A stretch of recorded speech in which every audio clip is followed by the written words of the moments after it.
Hola, nosaltres som en Sergi Molina i jo, Ana Caterina Barceló, alumnes de primer de batxillerat D. I vos ensenyarem els nivells de l'organització de la matèria. Començar! El nivell subatòmic està format per les partícules subatòmiques, que són protó, neutró i electró.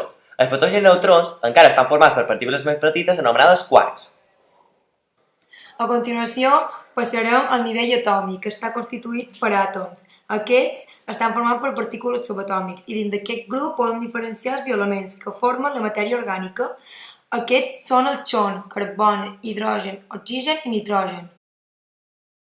Ara passam al nivell molecular, que resulta de la unió d'àtoms mitjançant enllaços químics covalents intramoleculars. Aquests després s'uneixen i formen les denominades macromolècules, unides mitjançant enllaços químics covalents intermoleculars.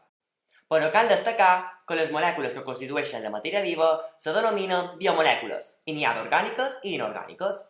El següent nivell que explicarem és el dels complexos supramoleculars, que estan formats a través de la unió de dues macromolècules de distint origen, com és el cas del cromosoma, que s'origina a partir de la unió d'una macromolècula de proteïnes anomenada histona i d'una macromolècula d'ADN anomenada cromatina.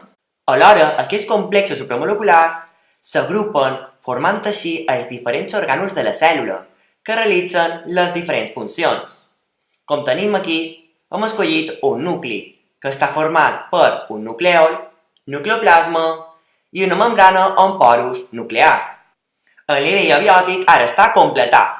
Aquell que estava format per matèria no viva, passarem al nivell biòtic format per la matèria viva. Ja! Les cèl·lules són les unitats mínimes de vida capaç de dur a terme les tres funcions vitals: nutrició, relació i reproducció. Hi ha dos tipus de cèl·lules, les eucariotes i les procariotes.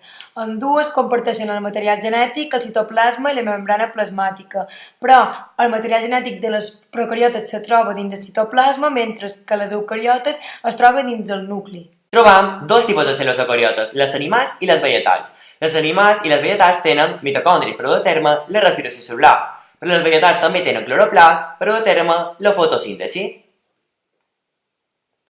A través de la unió de cèl·lules amb un mateix origen i que realitzen una mateixa funció, apareix el nivell de teixits, com per exemple el teixit nerviós o muscular.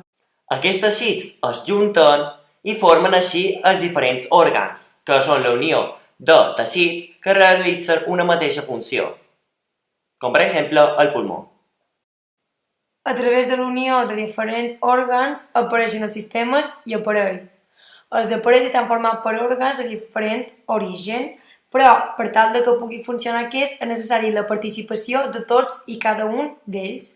En canvi, els sistemes estan formats per òrgans d'origen similar, però que cada un d'ells funciona independentment per tal de que se pugui executar una ordre.